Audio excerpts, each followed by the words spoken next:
Hey everybody, I'm Sierra. And I'm Ben. And welcome back to another episode of The Unsolved Couple, where every week Ben and I recap one of the original gateway drugs into true crime. Unsolved mysteries. We are going to talk about... first, real quick. All right. That's right. You got to get all your stuff in the Yeah, beginning so now. we had some fun downloads this last week. We had one in Ashland, Kentucky. Georgetown, Texas. I'm gonna butcher this next one, but we're gonna go for it. We're going for it. Just dive in. Okata. Okata? No, that's not right. It starts with a T, so not even close. Nope. Tahoka. Tahoka. That's what I'm going with. Is Tahoka. Tahoka, sure. Texas. That sounds good. Tahoka. Tahoka. I'll buy that. Okay. And Oakville, Ontario, our friends up north. So we had some fun downloads this week. And then before we get rocking and rolling on these stories, just a quick reminder to everybody that we are a small independent podcast, and one of the best things you can do to show your support for us is to leave a 5-star rating review wherever you get your podcast. I believe the biggest platforms for reviews are going to be YouTube, Spotify, and Apple Podcast. All of those, we would love to see it.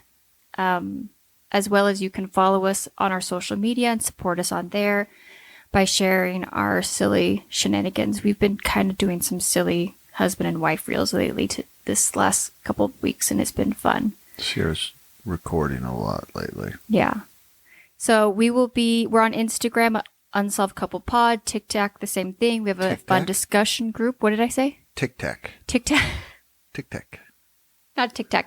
TikTok. TikTok is the version I'm going to start when TikTok's no longer allowed to be allowed Then we won't here. have to do a podcast anymore. We can start Tic-tac and become billionaires. Yeah, and instead of like when you open the app, you know how when you have to pop the lid of the Tic-tac open? You're going to have to like swipe it like that to open up your thing to get it started. That's a great idea. Except TikTok might come after us for it. We'll have to spell it differently. We will have to spell Yeah. it. We'll spell it with a K. Any hoozles. And then on Facebook, we have a group, Unsolved Couple Podcast, and I post weekly things on there about the episode so that we've got some space and some people to talk about it. Yeah. And we're on YouTube now. Unsolved Couple Podcast on YouTube, where... Just the audio. Yeah, just the audio. I haven't convinced Ben yet to... I don't know who would want to see us talk in a microphone. You but know, I don't... Well, no one... I don't think... I don't watch my podcast in audio or in visual format. I don't have time to sit on YouTube and watch a podcast because most of the podcasts I subscribe to are longer. So, I don't know. I don't either, so... Okay. All right. Season 2, Episode 6 of Unsolved Mysteries gives us 3 stories. So, the first story I'm going to tell you is about a woman named Patricia. At 8:15 p.m., April 20th, 4/20, 1989, on Highway 200 near Circle, Montana, Peggy Bueller and her parents were driving to Great Falls, Montana, to visit her sister. Behind them in a different car, and they never give us any context. I don't know if they were following intentionally behind them. I don't think so. I think it was just two vehicles driving down the road. That's what I was thinking too. Is a woman named Carol, and she's actually an off-duty police dispatcher. Out of nowhere, a car driving on the opposite direction slides over to their side of the road. So basically coming into head-on traffic. Coming head-on. The car in front, Peggy's car, swerves out of the way, barely missing the head-on collision. I don't know who they hired for the reenactment, but was that not terrifying? Well, they reenacted the whole accident. I mean, the awful. Swerving out of the way was inches. Yeah. I hope everyone was wearing their seatbelts. So Carol pulls off to the side of the road. the secondary car starts to pull over because she can see this. But unfortunately, the car is still coming towards her, and it causes a head-on collision with her. Yeah, they say that the lady behind, she pulls off into like the ditch, the side of the road. Because she's just like, I don't want to get hit. But clearly, this lady is gunning for headlights. Well, and I was actually thinking about that because I think that's all of our natural instinct. If I see someone coming on my side of the road, you're going to pull over if you have time to react. But I think most people, if they are in some abnormal state, might be following headlights. And so I don't know what you're supposed to do. You're supposed to flip your headlights off? This lady clearly was intoxicated. You think so? Oh. Okay, I'll be interested to have a conversation with you about this because, okay, so Carol, secondary car, exits her car. She's dazed. So the lady comes and nails her. And nails her. Hits her. Yeah, head-on collision. Carol gets out of her car. She's not injured, but she definitely is feeling dizzy, lightheaded, as one would. But she was sore the next day. The wrong way driver also gets out of her vehicle. She looks at Carol for several seconds, just blankly staring at her and says nothing. Intoxicated or not, I'm going to guess shock was probably happening to both of them. That doesn't surprise me that everyone at this point is a little dazed and confused. So the lady that got out of the car walks away. Peggy, the girl that was in the front car, and her parents, Peggy's so shaken up that she cannot drive. So her father gets out of the car, switches, and turns back around to come. Obviously, he knows that there's a car accident behind him, and they're in the middle of nowhere. Yeah. So he goes back. He starts checking on Carol, and then is looking for the other person. And they're not in the car. They're nowhere to be found. So he sends his daughter, because this is before cell phones. Yeah, no cell phones. So daughter's obviously in this 15 seconds has calmed down enough to drive into town. So she heads towards town to try to call for help and get first responders out there. As she's pulling away, she notices off in the distance, on the other side of a fence, there is a woman just standing there staring at this as if she was a bystander, not anyone that had just been involved. And she turns around and walks away. Into some open field. And I looked up some of the pictures. This area is pretty remote. Well, it's Montana. It's Montana. Yeah. And it's pitch black outside. Within 30 minutes, police traced the car to an owner. 38-year-old Patricia Meehan. She was the driver coming in onto oncoming traffic. Immediately, police began to search for her. However, they have no idea if she was injured or if she's purposely hiding, so she's evading. Maybe she had been drinking and did not want to get caught. Tennis shoe tracks were found in the nearby field of the accident and went on for several miles. By 3 a.m., the foot sign had disappeared and the search was suspended until the next morning. The search continues for an additional 5 days and no traces of this woman are ever found. So at this point, police start to come up with two theories. One, that she had stowed away possibly on a hay truck that was parked about a half mile from the accident. I don't know how that theory came. They never really tell us because they said they tracked her for several miles. But then half a mile away, there's a hay truck. Yeah. They say that they found some tracks not too far, but couldn't track it for very long. They looked all over. I don't know. Yeah. And then the other theory is that she'd hitchhike. So that's what they're working with. Fair guesses? I mean, yeah. I don't know. Since her disappearance, though, however, Patricia has been spotted multiple times throughout the United States. Shocking. However, she's made no attempt to contact her family or friends. It seems as though she'd vanished to avoid prosecution for leaving the scene of an accident.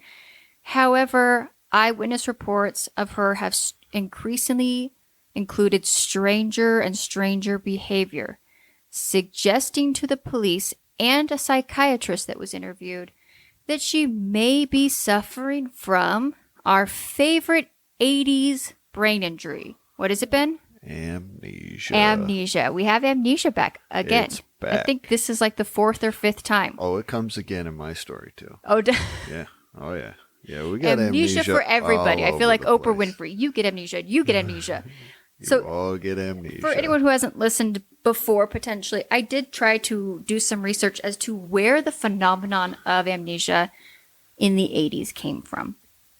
Because it just kind of comes up out of nowhere, and then it just kind of disappears and no one talks about it, anymore. It's actually extremely rare and not easy to get amnesia. Yeah, but we've had this conversation. There's a difference between amnesia and just brain injuries. Yeah. Yeah. With a brain injury, it is very common to forget certain things. Yeah. Especially if you've had a traumatic accident that has caused a brain injury. Yeah. Well, we talked about that helicopter pilot. I mean, he hit a helicopter blade and he didn't even remember. Fair. Yeah. That's not amnesia, though. Yeah. That's an injury. That's an injury. And even this, if you're in a car accident, depending if you're wearing your seatbelt or not, you could have a severe head injury. You could be concussed, as one might say. Concussed. Yeah. Yes. So I did a little bit of reading on Reddit. Again, Reddit always take with a grain of salt. But a lady shared a story that she had actually been diagnosed with amnesia and had only lasted like 3 months. And she remembers it now as a time that was very scary. She said she would look in the mirror and not even recognize that she was looking at herself. It's a very, very distinct style of some sort of memory loss. And yeah, it's not nearly as common. So does Patricia have amnesia? Is she wandering around aimlessly in the United States? Not knowing who she is. Exactly. So Patricia is originally from Pittsburgh, Pennsylvania, but had moved to Oklahoma to attend college and prepare for a career in daycare. She worked in that field till about 1985 when she decided to move to Montana and work on a ranch. She had watched a TV called Yellowstone and decided that she was going to look for a handsome hunk in a Carhartt jacket. That's all lies. That's a different story. That was a lady named Beth. Yeah. Yeah. No, so yeah, but she actually did go to Montana to work on a ranch. Before disappearing, her family and friends had noticed that she had become depressed and withdrawn. Her mother really puts her on blast here for a minute, believing that she had looked back at her life and what she had accomplished, in quotations, I put that loosely, and believes that Patricia missed out on the opportunity of having children and made her depressed. I got nothing to say. I'm not even going down that rabbit hole. So it made me sad because I feel like that mom was projecting maybe a little bit of sadness. Maybe she was feeling for her daughter not choose this. This lady wasn't even in a serious relationship. I don't know if she had decided, because they never know and it's not my business, if she had made the personal decision, hey, I don't want to have children. I don't know if there was a medical reason why she maybe could not have children, or if she just never was in a long enough relationship that she decided to have that conversation with a partner into starting a family. But for whatever reason, her mom hangs this hat on her that she was suffering from major depression because she'd felt that she'd missed out in something in that.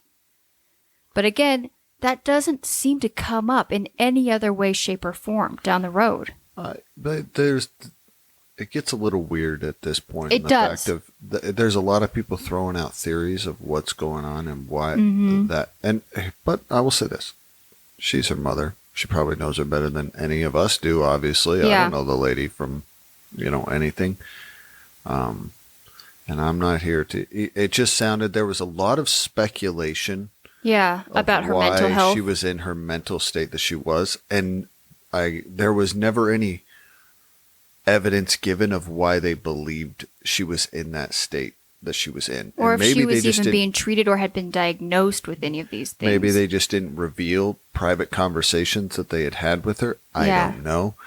But it is, like I said, it gets a little weird because you have her mom, her dad, and the psychiatrist all come on and throw out a bunch of theories of why she was in a poor mental state before the accident, which then they think the accident compounded her mental status to the point where she has amnesia. Yeah, the combination of depression and another like one last thing. Well, the psychiatrist says that she was depressed before going in, then the thought of possibly hurting someone or killing someone in the car accident, and that just was too much for her. Yeah, he said combining her previous problems may have caused her to have amnesia when you add in the injury from a car accident. Yeah. And again, I never heard of that before, but I don't know. There was a lot of speculation. Yeah.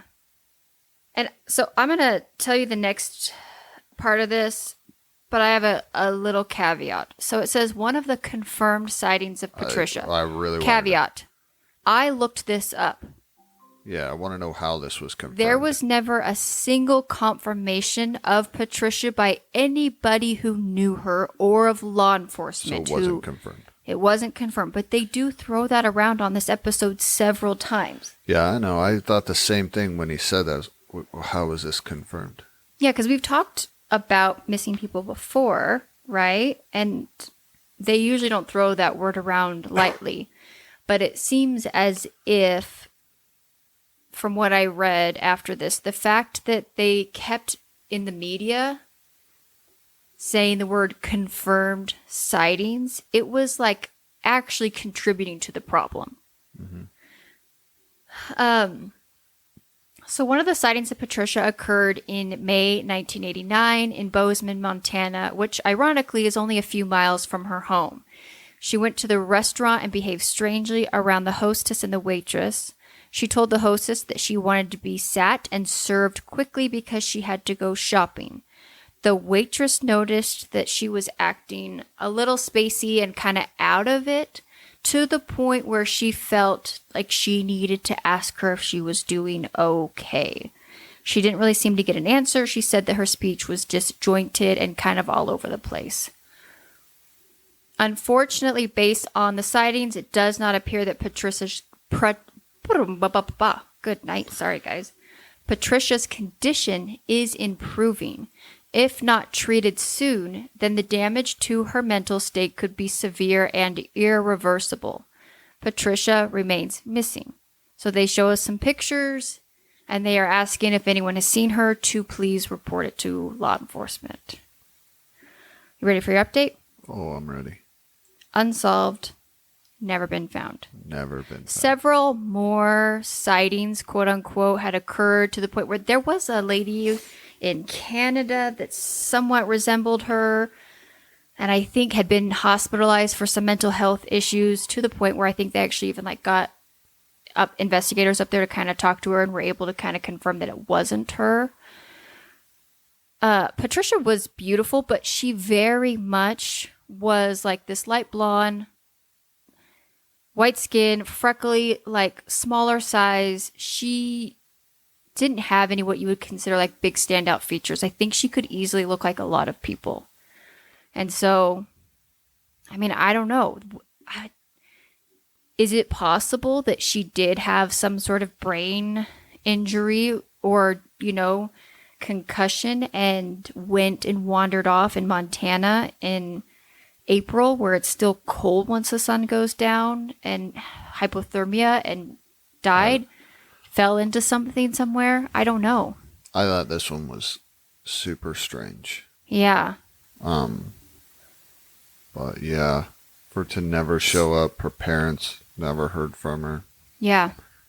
And yeah, it's weird. No body to be found or anything. I mean, wandering off from a car accident and potentially not being super, like, having your wherewithal on a cold night, a lot of things could happen, but no trace of her was ever found. And not to say that, I was reading one time about stages of hypothermia, and there's a weird thing that happens with hypothermia where you actually, like, shed your clothing. Yeah, you feel like you're too hot. and you like curl up and like try to find like the smallest, tightest, like remote area that you can find. And people don't understand why our bodies do that, but it's just like this obsession, or not this obsession, this deep rooted mental push to do this. And it can make people that are suffering from hypothermia really, really hard to find. I also look, there's a lot of bodies of water around this area. I don't know. Well, that's Montana. There's a lot of animals. Yeah. Coyotes, mountain lions, like they're no joke out there. Bears. Beets. Bears, beets, Battlestar Galactica. I don't know. We could make speculation all day long. It was strange. Yeah. It's very weird. You wander off and are never seen again. Yeah. And someone literally saw you, and 30 minutes later, you're gone. Yep. And the fact that they followed her foot sign. I think the sightings is completely unreliable. Yeah, We've covered I do too. multiple stories where people have supposedly said they have seen sightings. You know, we had the lady from Maine who committed suicide, but you had multiple people swear they'd seen her and give her rides. Yeah. We've had multiple other stories like this where people swear they've seen them. I mean, your next stories, it's going to be the same thing. Yeah. And the girl and the new kids on the block, like exactly. Yeah. And they never really are. Mm-hmm. I don't know if those have ever been true where the sightings were them. I mean, I understand people are trying to help. And they're trying I would never say don't give a tip if you have something, because you never know what is going to solve something. But yeah, there's a couple cases like this. There's one of a case of I believe his name is Brian. He was on the phone with his parents and said like, "Oh shiz," and dropped his phone and was never seen again. And they've never found his body, and it was the same thing in a very remote area. There's the case of Maura Murray, who went around a corner and slid it off the ice, and a bus driver pulled up and asked her if she needed help, and then drove home and called 911 for her, and he lived like a quarter mile away, and within 7 minutes, the police officer was there, found her car. She's never been seen again either. Yeah, I don't know. Like I said, it was an interesting story. It was weird that she literally clearly was okay enough to get out and walk. Yeah. And then to just disappear. Yeah. And it was, I will say that it was clear. They looked for her for 5 days, and they said they used planes, helicopters. They didn't just give it a half effort. They clearly looked for her. And to never be seen. So it did look like they put a lot of effort into it. I'm going to guess. And I don't know if she had any siblings, but both of her parents have since passed away. So I don't know if anyone is still looking for her. And here's the thing. At the end of the day, leaving the scene of an accident is a crime, obviously. But the problem that a lot of the times we run into with adults is you do have the choice to leave your life. Yeah. I don't know. Well, now she would be 74. Mm-hmm. So she's now old. I don't know. All right, Ben, everybody. Right. I know you're excited buckle about up, this. Put on your history hats, because we are going to take a time machine back to World War II. You say that without a whole lot of confidence. People are going to come at me for this. I don't know hardly anything about World War I. I'm terrible with World War I history. And so I kind of know World War II history just from homeschooling the kids and a few history things we've watched. I usually do that. But I get them. I sometimes feel like I can get them mixed up really easy. All right. Well, this one, you're not going to get mixed up. We got a story. We got a conspiracy story of World War II, Adolf Hitler, and there are so many conspiracies around Adolf Hitler. Don't even get me started. And his We're not going down posse. those rabbit holes, okay? I am going to try to tell this the way that Unsolved Mysteries told it, okay? So this is a story, a conspiracy about Rudolf Hess. Do you know who Rudolf? Had you ever heard of him before? I've heard of. Yes, I listened to a podcast called An Old Timey Podcast. Okay. Kristen Caruso used to have a podcast about true crime. she actually didn't love telling violent, scary stories. So her old podcast ended. Her and her husband now do one on history. And he got really ticked off about the conspiracy that Adolf Hitler was alive.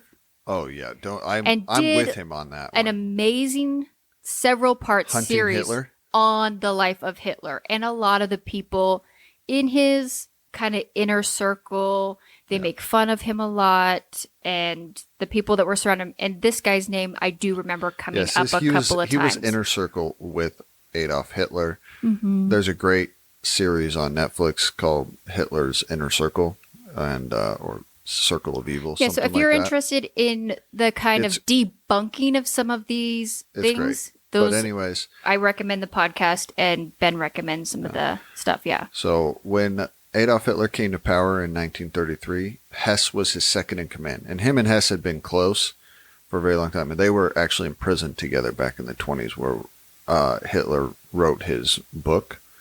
And so Meinhof or whatever. Yep. Yeah. Meinhof. Anyways, but Rudolf Hess was captured in Scotland in 1941. He supposedly was heading there for a peace proposal, and he supposedly had secret contacts in the British government that he was going to see to suggest a peace proposal. But he was captured in 1941. The Unsolved Mystery is just kind of giving us a quick history of this. In 1946, he was convicted of the Nuremberg trials and sentenced to life in prison in West Berlin in the Spandau prison. Okay. And that, I said it was in West Berlin. In 1987, he was found dead. Supposedly, it was ruled by suicide. This is where Robert Stack comes in. At the age of 93. Okay. 93 years old he was at that point. So he lived in the prison for that long? Yep. And then decided at the end of the day? Yeah, we're all gonna get into it. So this is where Stack comes back and tells us there's a controversy. There are people out there that believe that Rudolf Hess did not commit suicide, that he was murdered. Mm-hmm.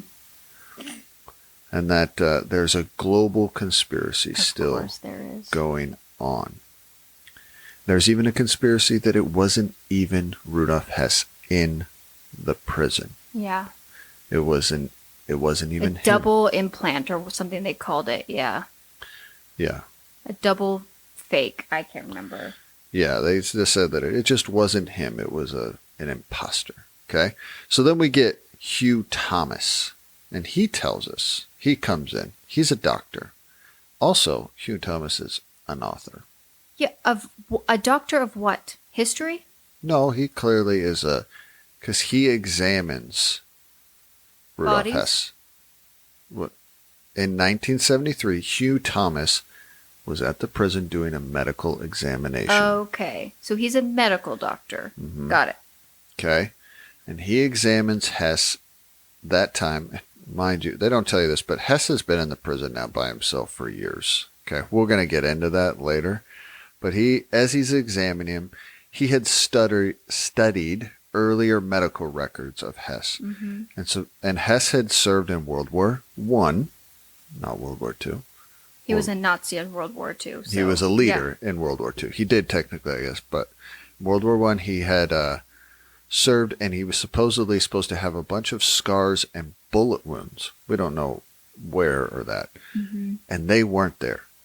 Thomas says, I did the examination, and it wasn't there. He said he looked into his original military records for Hess, and he's supposedly been shot in the lung, but he couldn't find any wounds there. So he believes the man in that prison is not Rudolf Hess. Okay?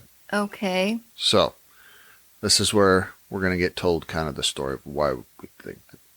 And May 10th, 1941, Hess left his wife, told that he had to go to Berlin. He was flying to Berlin. He lived in the southern part of Germany somewhere. And he had an important meeting. He'd be back in 3 days. And this is towards the end of the war, correct? No, 1941 is...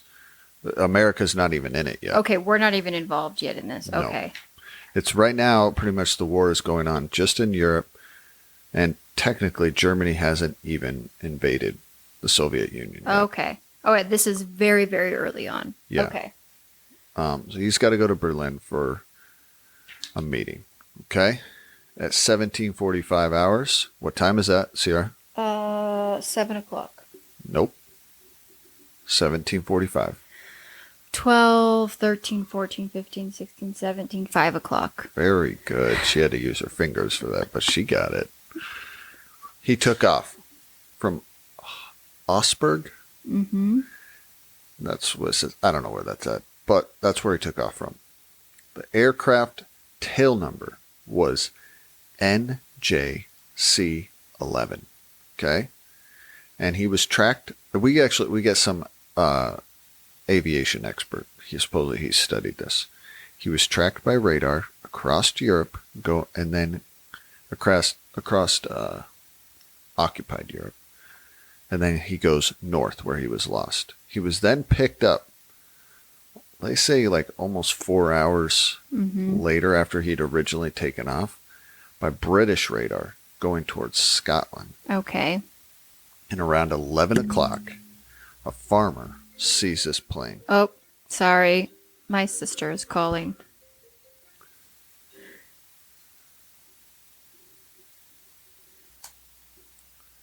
Okay, we're good. Sorry, guys. You good? Yeah. Blame it on my sister. I will. All right. What did I say? 11 o'clock, farmer sees him in Scotland, pretty much descending rapidly. He sees this guy supposedly he parachuted out of the plane. Okay. He finds him and, like with a pitchfork, he is holding him. But you have to remember, at this time, they had just gone through the Battle of Berlin, where Germany was bombing the crap out of England, London, almost every night for 3 months. Is that where the movie Narnia comes in at? Yeah. Okay. Because they were sending kids out of the city because they were getting bombed so much. Yeah. Every night. Anyways, so this was common for them to see these planes, and it was not a good thing. Okay. But anyways, he holds him up with a pitchfork. The guy says his name is Alfred Horn, and he asks for the Duke of Hamilton. I don't know who that is. But he doesn't have any ID, nothing. So they hold him. The next day, the Duke comes in, he meets with him, and the guy says, "Hey, listen, I'm not Alfred Horn. My name is Rudolf Hess." Dun, dun, dun. So the Duke of Hamilton, who was serving in the Royal Air Force, British's Air Force, he tells England, "Hey man, we got a guy claiming to be Rudolf Hess." Churchill, Winston U.S. Churchill. President. What? U.S. President. Nope. The Prime Minister for England. Oh. He sent a man by the name Churchill. of... Why am I thinking, whose name sounds like that? Garfield. Nope. I don't know. I don't know why those two seem similar to me, but they do. That's Okay, all right. continue. So Churchill sends a man called Ivan Kirkpatrick, a diplomat, to go meet with him. Because Rudolf Hess asked to speak to Churchill. And Churchill says... Where does this guy get off? He just blows into town with the Nazi symbol on his arm, and he's like, "Get me the Duke. Get me the Prime Minister." Yeah, I don't know. Sit down, dude. No one likes you. No one does like you. Yeah. The reason Churchill sent Ivan Kirkpatrick is because he supposedly had met Hess before. Okay. So they're like, is this guy really Rudolf Is this Hess? a legit person? Because if it is, he was the deputy Fuhrer or whatever. He's second in command in Germany. This is a huge capture. Yeah, this is. 100%. So he says, yeah, I think it's him. But Hugh Thomas, he disagrees. That's the medical doctor. So the doctor that examined him, this guy like in his 90s. No, in his 80s. 80s, says, I can't find the bullet wound, so no. And the guy that actually probably had some sort of interaction with this guy within a few years says, yes, but medical doctor says no. Yeah. Okay. So, because Patrick says, yeah, I think this is Hess. Yeah. So they hold him. They now got him in prison, right? Hugh Thomas comes back and he goes, I disagree. He goes, there was mistakes made. When he first gave his date of birth, he gave the wrong date of birth as Rudolf Hess. I'm like, yeah, but the guy's been lying the whole time. He's also a Nazi. Yeah. But, and you know what? Adolf Hitler was a humongo liar. So this is why Thomas tells us why he thinks. Okay. Dr. Thomas, please inform us. Yeah. Because one, he made mistakes with his date of birth. And he says, and the Nazis used doubles all the time for their protection. Okay. But he also says this was their big thing. There were pictures taken of Hess the day he left. And of the plane that he took off in. Okay. And they're saying the tail number was that NJC-11. But the plane that landed in Scotland, he even says, he goes, no, the tail number was VJ or NJ, so, but not C11OQ. So it was a different plane. Okay. Supposedly. Okay. And we know that Nazi Germany's documents are super accurate all the time. And they say this plane was brand new, that the guns were still greased, and supposedly, somehow, they don't tell us how, but this plane had come from Denmark, from an airfield in Denmark, not from where Rudolf Hess took off. What? I have no idea. And so then they also just for my own recollection, I'm just pulling this out here. Didn't the Nazis go into these places once they kind of took over an area and like remove documentation and art and artifacts and all kinds of stuff? Isn't that like basically the Indiana Jones, one of those movies? Yeah. So from my understanding, that a lot of our records and documentation in that part of the world post World War II aren't super accurate and entirely full because the Nazis interfered so much with that. I don't know. They're saying that they knew this plane was from Denmark based on their own intelligence because of this was a newer plane. They think the intelligence they gathered. I guess what I'm trying to say is when you come in after history has already established something and you're trying to refute it, it's really hard. And this is why I think there's so many conspiracy theories around the Nazis, is because the record keeping and documentation of so many things on a lot of different battle areas was either destroyed or not kept accurately because of the interference of Nazi Germany. Yeah, and you got to think they wrote their own history, so they could write it however they wanted, right? Exactly. And I'm going to guess. And so then we'll try to take that as whatever. Exactly. And I mean, we could say a lot about Adolf Hitler. He was a narcissistic, crazy person through and through who could not stand imperfections at all about himself being out there. And I can only imagine him writing his own history is unbelievable in 100. So that's my kind of little soapbox about when people try to come in, and this is where these conspiracy theories start, is we don't have, you got to bring me something more than just things like this if you're going to rewrite history. Yeah, I don't know. They're trying to say Hess. They also say the person that landed in Scotland was an amateur pilot. He flew, and Hess was supposedly a very skilled pilot. Okay. He flew too low. He flew at the right height to be able to be picked up by British radar. He did a power dive that used too much fuel, which that's why he ended up having to land in the field or whatever. And just all those things, they say he was an amateur, which didn't match up with Hess. Okay. So this is why they're saying they don't believe the guy that landed in Scotland is Did the Hess. guy that died in prison by suicide ever say that he wasn't him? Okay, we're going to get into that. Sorry. I'm jumping the gun. I'm just trying to tell, so then we'll get into that. All right, I will stay quiet. You let me know when I can chime in. So now we're why is this a conspiracy theory? Okay. Why do they think this? Why would they do this? Well, there was supposedly a thing going on between Hess and Himmler. Okay. There was a feud. And I did watch that Circle of Evil. And this, when they're telling this, I'm like, dude, by this time, Hess was kind of out of his mind.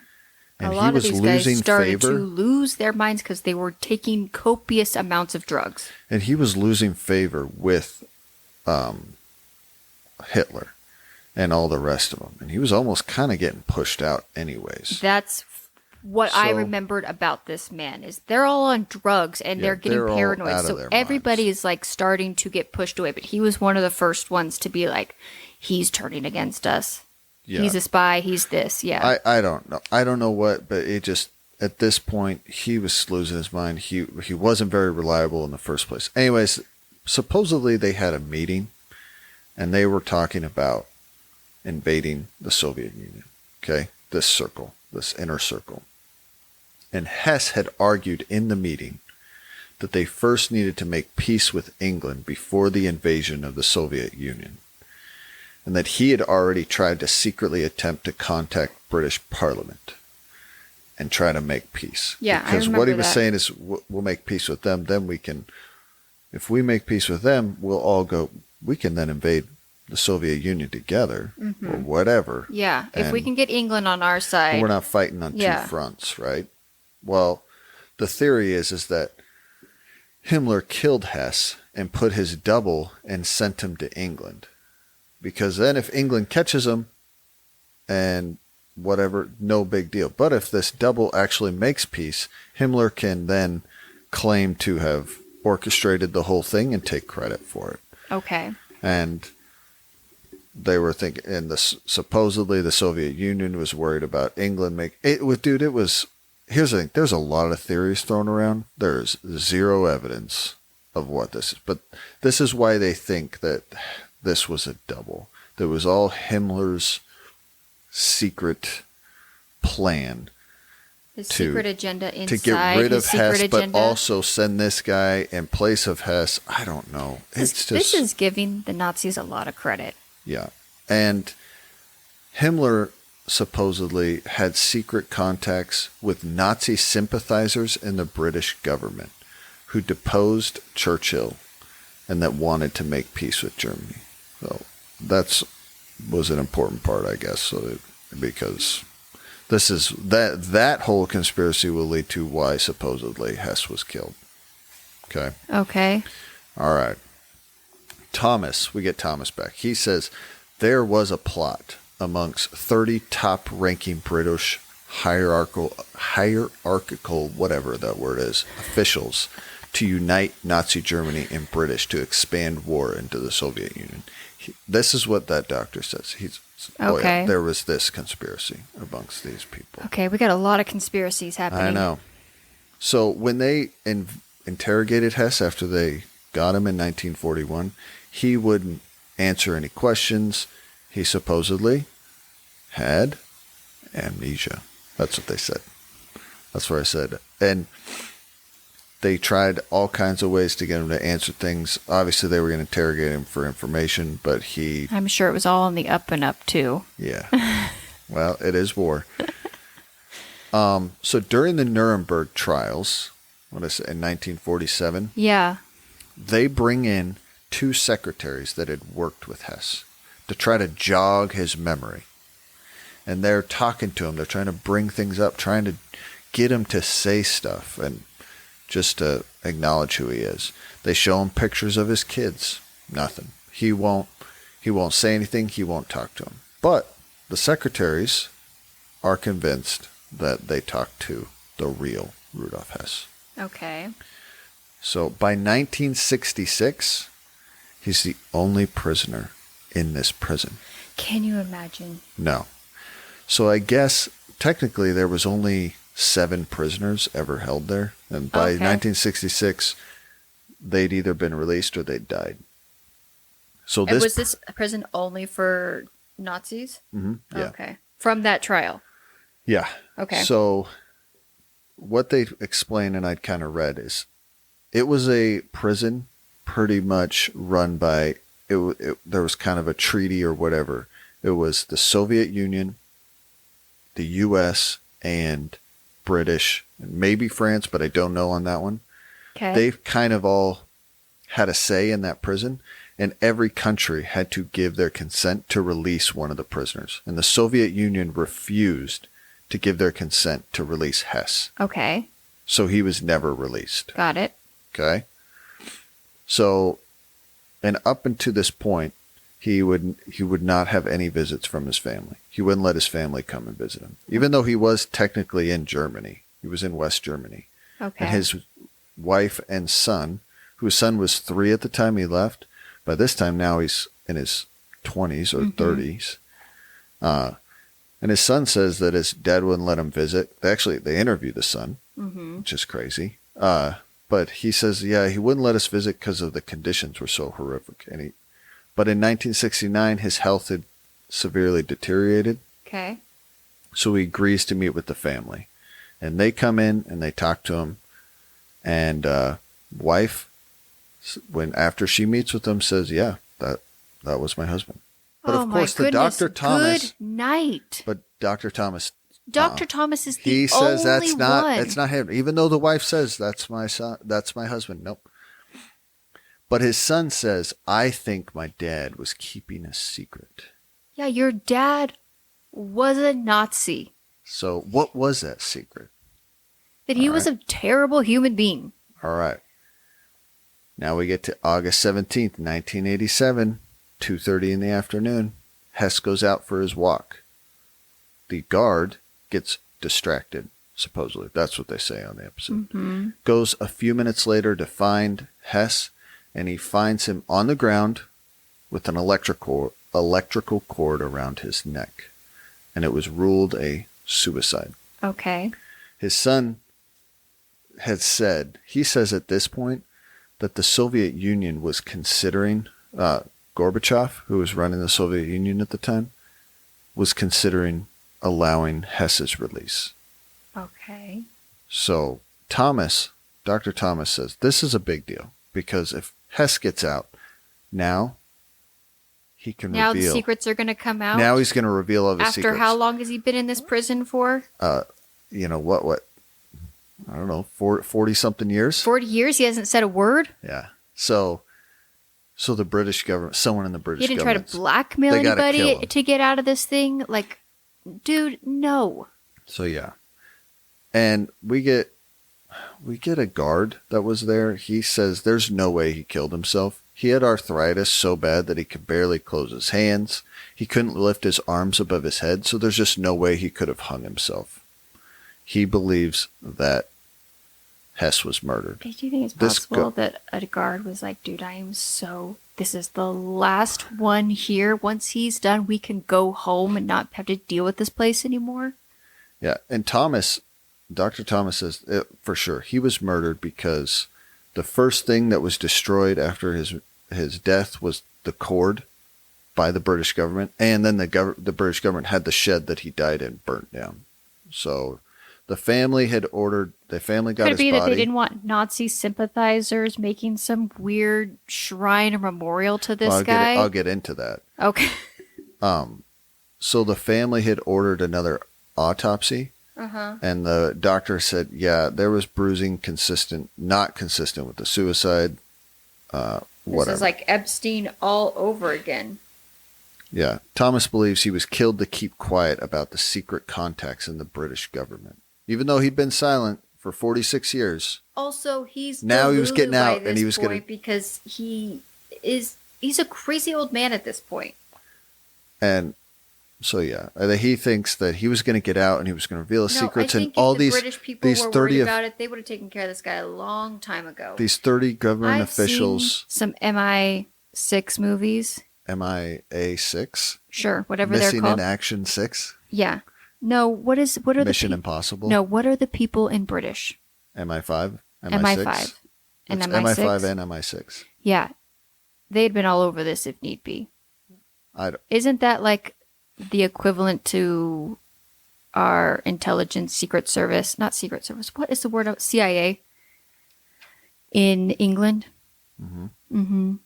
I think they could have figured. There was a one guy in all of those guards. Do you think that they could have gotten to him way beforehand if they were concerned about it? Dan, what is the guy? What movie is about the MI5 people? I don't know. I don't know what I'm talking about. I have no idea what you're talking about. I'm gonna look it up. Keep telling us this story. Okay, this is where I'm in. I'm sorry, guys. The reason this is so long is because this took up over half of the episode. There was a commercial break in here. You guys, I tried to watch this segment twice. My ADHD got real bad real quick. That's because you hate history, so you're like, I don't hate history. Don't put that quote out there. You're like, no, I ain't here for this. I guess I just am like, why do we care that a Nazi is dead at 90-something years old? I was in the same boat on that. I was like, wait, why do we care? This guy was hands down an evil. He was a bad dude. man. He's lucky he got to live his life till 93. I feel like he actually lived way longer than he probably deserves to. I did get a little irritated because I'm not going to give this guard's a name, but he says, I know. He does say, he goes, you know, if Hess was murdered, he was still a human being who deserved dignity. I was like, no, he doesn't. He doesn't deserve anything. The guy was horrible, and he helped build a regime that was one of the worst regimes ever. That literally So I don't have a lot of sympathy for this guy. Over 6 million people trying to annihilate and to commit genocide. Like, no, you are a bad man. So, anyways, this is what Robert Stack tells us. Okay. Was he murdered? And was the man that was even there Rudolf Hess? Or was he the double who was Himmler's secret spy that was supposedly working with the British government to create a conspiracy to, sympathize with Nazis? Yeah, no. And if he was about to get out, he was going to reveal his secrets, even though he hadn't revealed his secrets for 46 years? So, are you ready for your update? Yes. 2019, DNA test was done. The man was Rudolf Hess. Ding, ding, ding. That has been debunked. But what hasn't been debunked was this conspiracy of him outing. Have secret contacts that were going to sympathize with the Nazis and go behind Churchill's back. There's still a lot of controversy, but zero things have ever come out to prove that point. Yeah. I did read, going back to what you were saying, he was buried in a cemetery in Germany. Yeah. And around around the day he died, I can't remember what year, I forgot. There was right-wing activist groups out there that were coming by his grave and celebrating Exactly. him. Yep.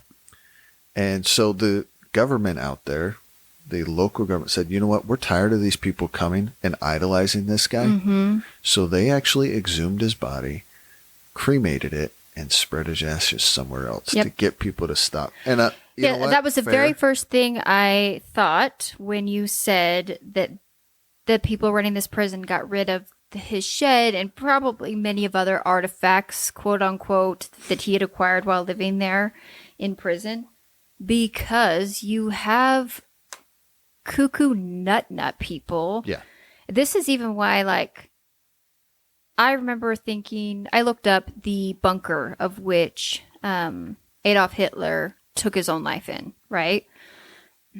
Because the way this bunker was built and the things that it housed were actually what I would say is quite remarkable engineering, right? I mean, this guy, he was delusional and was terrified of everything, so this bunker was insane. I would have assumed that it would have been made into some sort of museum of some sort because it's a huge part of history. But I learned that they can't do anything like that in Germany because there are still people out there who celebrate, sympathize, whatever with Nazi ideology, and they will it becomes like a worship or a shrine or a place to celebrate. Yeah. And I hate that. So yeah, it makes perfect sense. So they got rid of the bunker. It's now a parking lot. Good. As it should. I think there's a plaque there. I don't know because I'm not one for quote unquote erasing history. But we can't even have these things out there to understand and learn from because we still have crazy people that think that Hitler was a good person, and he wasn't. Yeah, those crazy people have existed all throughout history. Oh, yeah, 100%. But here's the thing. I actually had no idea that Hess had lived till the late 80s. Yeah. I had no idea. Neither did I. And it's crazy to me that they held this guy for 30 years in a prison all by himself. They had to. They should have taken. I won't even say it. Never mind. But yeah, like I said, they pitch this out there. They do this every once in a while. They take these very I well-known. remember when the History Channel came out with that terrible show about Hitler still being Hunting alive. Hitler. Yeah, we're not getting. I refuse to get into that. Yeah. But yeah, I did find it interesting that they had a relative of his, because obviously his line continued. He had a son. Yeah, he was married and had children. Yeah. And they took that and maybe that was when they exhumed the body. I don't know.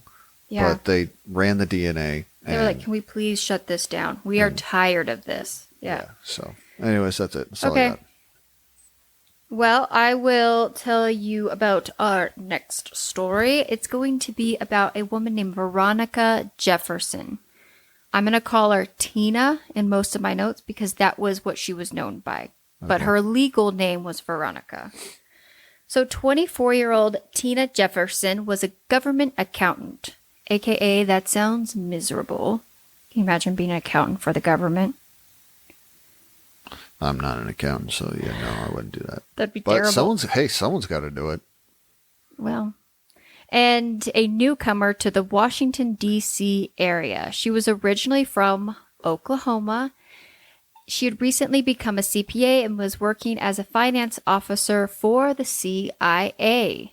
At 3 a.m. on May 11th, 1988, she was found murdered behind the McKinley Elementary School in Arlington, Virginia, right outside of D.C. For people that don't know the area, D.C. is so tiny.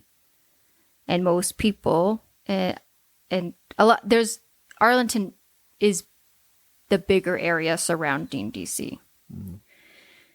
She had been sexually assaulted and shot at point blank range. Her clothes were found nearby with bloodstains, and there were no tears or rips in them, which would normally be found with a, quote, stranger attack. Their condition suggested that she knew her killer. And that came actually directly from the detective that was interviewed for this episode for Unsolved Mysteries. She seems like a pretty awesome detective. She was on it real quick. It seemed both of them were Yes. because they interviewed both detectives and they clearly They took this very serious. Yeah.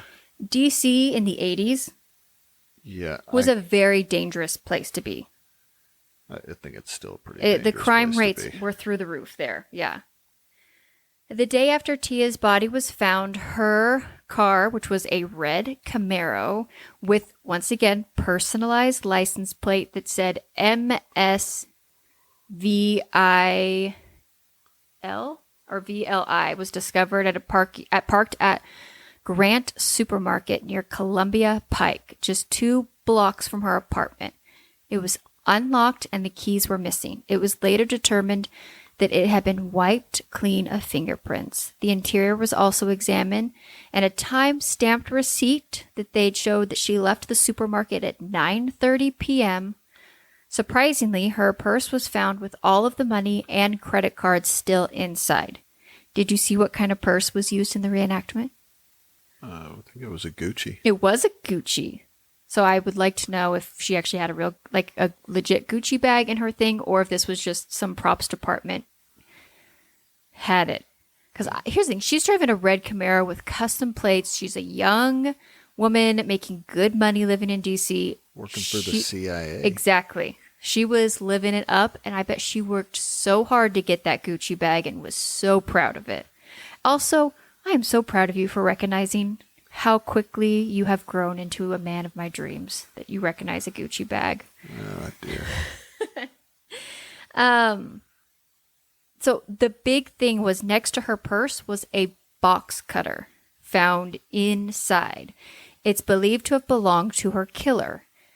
Along with the location of where her car was, investigators immediately start looking into the employees of the supermarket. I mean, fair. Yeah, She was it's a there. good lead. The parking lot and a box cutter is something that a lot of employees that work at grocery stores carry in their bags. Or their pockets, I guess. Their aprons. Yeah. Yeah. Tina was last seen alive the night before at the supermarket. Authorities believe that she may have met her killer there that night, and that she possibly would have known him. Investigators questioned the store's 186 employees. One of them was actually able to describe her all the way down to her red shoes. So these poor supermarket employees, I mean, fair. This one guy kind of mentioned that she was pretty and she seemed like she was smoking hot. There's a lot of people that come on that distinctly recognized her just because she was an attractive woman. So they noticed what she was wearing. She obviously was very fashionable, but this poor employee she's right. She's driving a Camaro. Comments on this lady's shoes, and he's one of the 6 employees that are instantly at the top of the list. Investigators take blood samples from all of the suspects, and their blood was compared to body fluids at the crime scene. The fluid showed a rare blood type that belonged to only 4% of the population. DNA from the suspect was also compared to the DNA of the body fluids found at the crime scene. None of the suspects matched and were all cleared as a result. So this leaves the investigators back at square one. They basically eliminate everyone at the supermarket, right? But they're running down every lead. Every lead. 4 days after Tina's murder, an off-duty police officer, Douglas Taylor, comes forward. This story was really weird to me, but here we go. Believing that he had seen her car on the night of her murder at approximately 9:45 p.m., May 10th, he saw a car make a right-hand turn and go over the curb while doing so. He followed it, identifying it based on the personalized license plates. He noticed that the driver was very involved with the conversation of a passenger and was driving slowly, weaving up and down the road. At one point, the car stops and the woman exited the vehicle. She leaned on the passenger side door and the two talked for about 20 seconds. She did not appear to be in distress. Officer Taylor planned to pull them over for driving erratically. Unfortunately, he was on his way to work. I don't know exactly why he didn't. I don't know what the rules are if he wasn't on duty yet. In the reenactment, it shows him in his personal vehicle. Fair. Yeah, they didn't say that he was. So I don't know how you pull someone over in your personal vehicle. I don't know. I don't remember him saying that in the thing that he was going to pull him over. He just said he was on his way and he was following him and noticed all this stuff. So he just decides to continue passing. He leaves the scene and heads to work. Authorities believe that the male driver then took her out of the car and led her to the schoolyard where he assaulted her and killed her. From Tina's friends and roommates, investigators received a list of probable suspects, as it appeared that her killer was likely someone she knew. However, DNA testing cleared all of the subjects that they had found on this list. The case remained at a standstill for about a year. I don't know why it took a year for these people to come forward, but again, it was strange. This is the same thing that happened in that Vegas one. Remember that girl at the grocery store where the guy saw an interaction and thought it was weird, but didn't say anything? Didn't call for 3 months? Yeah. In May of 1989, John and Betty Flanagan came forward claiming to have seen Tina at the grocery store on the night of her murder. When John went to the deli counter, he noticed this. This gave me the creeps when this guy was talking. He went to the deli counter. He noticed her while John was ordering something from the deli counter. An unidentified African American arrived, began flirting with her. He makes a comment of like how attractive this young girl is. He says he noticed her because she was attractive. But he is like an old man. Yes, I know. This was not a guy in his 20s or 30s. This was like an old 50s, man. 60s. And he's sitting there talking about this girl. And he was with his wife. And his wife did not look pleased to be interviewed. He did not believe that the man had previously known her based on the interaction that he saw with this young guy flirting with her. A few minutes later, his wife, Betty, was walking to the car when she noticed Tina putting her groceries into her vehicle. She saw a man approach and talk to Tina. Based on the body language, Betty felt that something was very wrong and that she was looking for a way out of the situation. However, did not believe that the situation was serious enough that she needed to step in and offer Tina any help. So I'll say this. I'm not going to fault this lady. I think a lot of people don't want to get involved in things. Well, I also think it's easy to kind of make these assumptions and maybe see that and say, I think this is what I saw, knowing what had happened afterwards. Yeah. I, on several occasions, have noticed a woman in public acting maybe nervous or scared or whatever. And it's been very uncomfortable for me to say, hey, is everything okay? Do you know? And every single time I've asked a female that, yeah, everything's fine. Okay. And I move along my way. I don't push, or anything at all like that. But it's very scary and nerve-wracking and uncomfortable because no one ever wants to get involved in people's personal business. Nope. But I would just reiterate, especially if you have the ability to do something, you're, a young male or someone who has some strength or the ability to help keep people safe. If you see something that is telling you this feels weird, just ask or keep an eye out, watch, do something. That's just my little caveat. So investigators believe that this couple may have seen Tina with her killer. It appeared that the man at the store was a stranger. However, the man that Officer Taylor saw with Tina appeared to have known her. It's possible that the killer was someone who had been involved with Tina, but nobody else was aware of, some sort of secret romance of some sort. And that's kind of where they leave you. There's a sketch of, I believe, the man that they saw at the grocery store. He's a tall, young, African-American, clean-cut looking guy in the sketch. And we end with the police officer saying, not the police officer, the detective saying, like, we're not going to stop this. This woman deserves justice. He talked openly, both of them did, just about how appalling this case was and that they weren't going to just throw their hands up in the air because it had been at that point when they were interviewed about a year. Yeah. Okay. Are you ready for your update? Yeah, I read into this one. Okay. It's been solved. It sure has. Yep. In 2000, the DNA found on Tina's body was matched to DNA found on the body of 22-year-old Rachel Raver. She had been murdered in December 1988 along with her boyfriend, Warren Fullington. After this, in Warrington Fullington. Her boyfriend, Warren Fullington. After this connection, authorities re-interviewed Tina's family. Her sister Crystal remembered her visiting in the summer of 1987 an apartment complex in Virginia and met a man named Tony, who also lived there and may have possibly been her boyfriend of some sort. Investigators tried to identify him but were unsuccessful. However, he no longer believed to be involved with this case.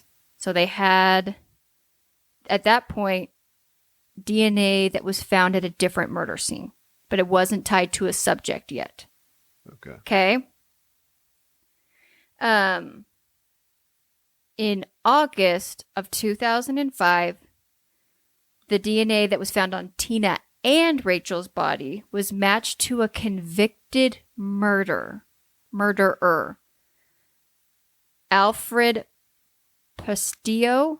Investigators learned that he had lived in Arlington during the 80s, and it was believed to be responsible for at least 9 murders in California and Virginia.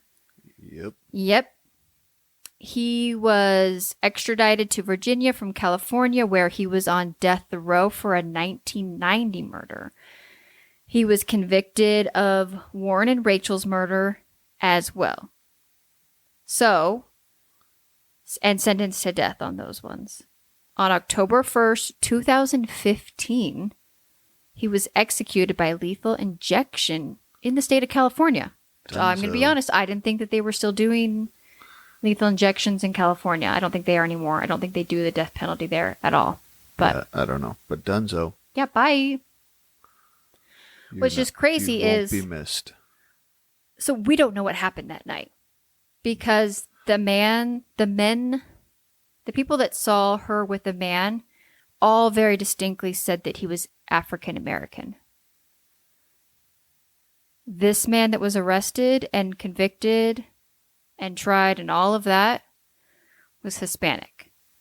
Yeah, I don't know. Again, you and he never gave any details or information as to where he met her, what happened that night. Yeah, we don't. I looked into it. They don't ever say where the tie is, or if there is one at all between the two. Yeah, it's very possible that she'd spent the late evening after the grocery store with a man. But I don't know. This guy, he was a serial killer. Yeah. I'm going to guess.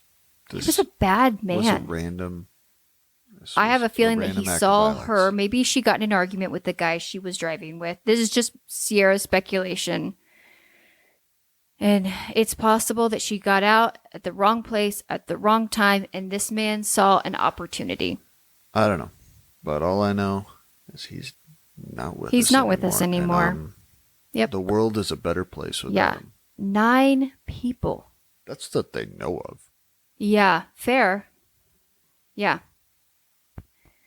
Okay, so that is season 2, episode 6 of Unsolved Mysteries. 6.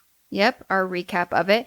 And this week I asked our little Instagram and Facebook groups to submit questions for us, just mainly so I could take a break with coming up with them. And I thought it would be fun to see what people have to ask. So I've got one question for you. All right, I'm ready. Okay, this comes from Primetime Pod. Primetime Crime Pod. Primetime Crime Pod. Yeah, and crime is spelled with a K. Ooh, nice. Okay, I just started following this podcast. I've listened to it a few times. Really good content. But they ask, what is one unsolved case you'd like to see solved? Interesting. Yeah. Do you have one off the top of your head, or do you want me to go first? You go ahead. Okay. So I actually remember having this conversation when I was much younger, like either end of junior high, early high school. And I remember talking to my friend and saying that JonBenet Ramsey, I wanted to know for sure if OJ was guilty. I mean, here's the thing. You have to remember this would have been in the late 90s. Okay. So I believed from day one that OJ was guilty because I remember watching parts of that trial and stuff like that. And that stupid glove picture looks so... Anyways, I won't get into that. Yeah. But for anyone who doesn't know, he was found not guilty. Okay. And I wanted to know if the allegations against Michael Jackson were founded or unfounded. So I think 2 of those 3 we've put to rest already. Michael Jackson and OJ. We know how those have played out. We still don't know JonBenet Ramsey. But in my adulthood, and now with crime being much more, you got the 24-hour news cycle, you've got a ton more documentaries and investigations and things like that. The biggest case to me is the Maura Murray case. That's the girl that got in the car accident and was never seen again. That I was just telling you about. That she went around. Yeah, you were telling me about it. Yeah, so she was a college student, left kind of randomly for a weekend getaway up in the mountains, stopped at a liquor store, got a few things in the back of her car, packed up a bag, didn't take anyone with her, didn't know anyone in that area, and was kind of going up to a cabin in the wintertime to take a break for the weekend. Got in a car accident, and within 7 minutes was gone and has never been found. And her family, especially her father, has not stopped looking and done extensive searches, and there's literally nothing. It is if she was abducted by aliens, just picked up and taken. So I think that my personal theory is that someone else pulled up after the school bus driver, and you couldn't get cell phone service in the spot that she had wrecked, and maybe informed her of that and offered to take her down the street or something. And I think it was a opportunity to have a young college girl and do something terrible. I think that's what happened. That's just my personal speculation off the stuff but I'd like to know. I'd like to see that one solved. What about you? Well, I don't know anything about Yeah, I was going to say, Ben's are going to probably be... I don't follow... I've made it very clear. I do not follow true crime. And I don't care. Mm-hmm. What I'm saying is, I don't care to get into that world. Yeah. So when I see stuff, headlines, whatever, I keep moving. Yeah. I keep scrolling.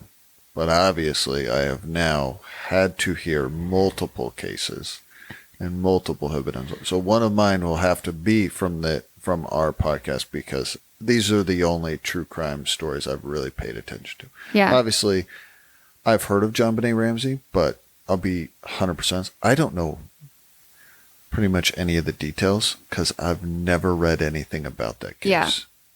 I know that it happened. Yeah. I know that she was found in the house. Mm-hmm. But that's all I know.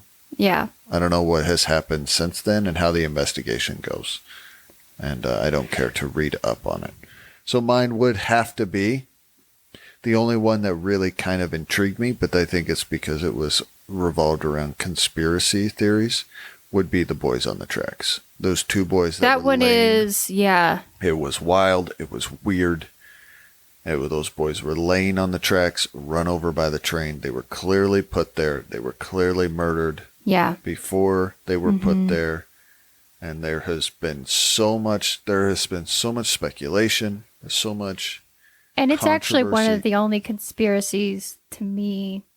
Not one of the, I don't believe the government's batting 1,000, but that conspiracy actually had a crap ton of research and documentation to back up potentially that these boys saw something they weren't supposed to. And I think every time you dived into that one, there was another spider web that branched out that led to something else. Now, maybe that's just people wanting to find links. Very possible. I do think that you start to get into a conspiracy theory, and that's what happens is you start making connections that really aren't there just because you can and you want to. Mm-hmm. You want to make it bigger than it really is. But that one was very weird. Yeah. It was strange. It did have a lot of ties to... It clearly had ties to government of some sort. Whatever that was, I don't know. Yeah. So that is the only one that really piqued my interest a lot. Yeah, I will say, first off, feel free if you don't want to stick around, you don't have to. But I'll share this quick story with you guys. Was it last week? I had started watching the Ruby Frankie documentary where the husband of Ruby Frankie is interviewed. And of course, Ben ends up getting sucked in because I'm trying to watch it as he's putting the kids to bed because it's not something that I have on when my kids are up and awake. And so Ben ended up sitting down watching that with me. And it was actually quite eye-opening to watch it with somebody who didn't know a ton about the Ruby Frankie and Jody Hildebrandt case. And Ben had some really insightful thoughts. I feel like her husband, Frankie, is interviewed. Is Frankie, I think? Yeah, is interviewed throughout most of the documentary. And you had what I actually think is maybe not such a hot take on it, but a take I wasn't expecting you to have on it. I'd love to know what you have. Someone who was not involved with any true crime, was not aware of kind of the drama around this, did not follow it. You just kind of came in at the tail end and watched this documentary. What was your kind of initial thoughts on that story and case and the man interviewed? Well, it was wild. Mm-hmm. It's an interesting story, but it's a bunch of crazy people that all deserve to be in jail. I mean... Yeah. What are your thoughts on the husband? So this is the point I made. This is the big problem I had. Because I think I raised the question to you in the beginning. How is this guy not involved? And then you find out that he'd been kicked out of the house and that he had lived there for a year. So, and all this crazy stuff had happened. Mm-hmm. My thought process was, listen, I understand that when you're in the middle of craziness, we all talk about, like, sometimes you get into your own echo chamber, or you surround yourself with people, and when you're surrounded by people, it's hard to see outside of that bubble. Yeah, some of the kind of, I guess spoiler alerts if you haven't seen it, some of the psychotic behavior of possession and casting out of evil spirits and all of that, you're watching it and you're like, dude, what? And you and I talked that, sometimes, like, the behavior of people continues to get erratic and crazy when when your echo chamber is also crazy people. So I can understand while he's in the house, you're surrounded by all that and you're buying into it, right? Mm-hmm. Or that's your reality. Yeah. Okay. Whatever else is going on. And here's the thing. I only know from this documentary. I know nothing about it. I've read 0 articles about this. Yeah, he literally, guys, came into this having no clue what this documentary was about. I had heard something about that a lady and her whatever. I didn't even know that was a psychiatrist. Anyways, we're not going to get into what I did or didn't know. But my problem this is a massive problem I have with the husband, is that you get kicked out of the house for a year. And I've learned this in my own life. When you're in something and you're surrounded by it, you see it, and that's kind of the only way to see it. And then when you remove yourself from a situation and that, over time, you start to see it differently, or I guess you could even say you can think clearer or wrong. I don't know. Whatever I'm saying. You start to get your rational thought back. What I'm saying is you now had removed yourself from this situation. You're not surrounded by it. You're not. So now you go, because he was a professor at BYU. Mm-hmm. You're going and you're interacting with, I would say, people outside of this circle. Of that scope, outside of your world. You're going to the grocery store. You're doing all these things by yourself. Mm-hmm. How is it that in a year you hadn't had a moment where you sat and thought, whoa, I think what we're doing and what has transpired and what's going on, I think we're a little on the crazy side. Yeah. How hadn't you not had a moment of clarity? The fact that your daughter texted you several weeks and even months after you left the house, and your response is to block your daughter. Well, and at the same time, him and his son get kicked out. Yeah, this really ticked me off. Him and his son get kicked out. At the same time. And the oldest daughter is told at the same time, She's already off going to college. That she's not welcome back at the house. All I'm saying is, how is as a dad, you are now removed, and you know your son is also not in the house. And he's 17. Yeah. And has been not reaching mental out health to your son struggling. And saying, hey, man, what happened? What's going on? And have him. That was really. Or you don't even provide a roof over your child's head. They kicked that boy out. I don't know. We could get into this nothing. case. I'm not here to talk about No, this I know case, we're not, but that's why I told people if they wanted to head out, they could. But I just thought it was, again, sometimes true crime. We can even be in our own echo chamber. And having watched something with you that I didn't have really any sort of opinion on this man, except that he was weak and pathetic. For you to, I mean, within moments of watching it, you were like, this dude's a loser. This dude is X, Y, or Z. I cannot believe he allowed this to happen to his children. How can you da-da-da-da-da? And then you did take a step back and say, okay, he was living, this was his normal, and maybe when you do that, you get numb to certain behaviors and they escalate. And when you're married and you are a couple together, you do think alike. You do. But I also thought you pointed out the problem from the very beginning. He went into this woman, this is from the document, when they were dating, this crazy lady had a checklist, like color-coded list in her bedroom of her perfect man. And what did he do? He found all the things that she said was perfect, and then he tried to emulate that. He morphed himself. So he was never who he was. Mm-mm. He was never real and genuine in their entire relationship. The entire relationship was fake. Yeah. Yeah, it was based on falsehoods. Mm-hmm. And so to keep that, he had to continue throughout his entire marriage and life to continue to morph into whatever he thought she needed. Wanted. Yeah. So he was actually never his. Which makes him a pathetic coward. But again, like he then goes back to the house, right, after the police have broken down. And he sits there, and the neighbor comes over, and in one afternoon, they open his eyes. How did you not open your eyes? And here's the thing. This was actually not in the documentary. The next day, he called the police on his oldest daughter. Because she broke in, quote unquote, she didn't break in. She went into the home after her mom had been arrested and the kids were removed, and went in and removed her siblings' tablets because she seemed to be the only rational human being in this family and was aware that there was probably evidence on there of the abuse because she had called CPS multiple times and was worried that her father, who had blocked her and not allowed her to be involved, was going to aid and abet his wife, because he had a history of that, and remove evidence that would have kept her siblings safe.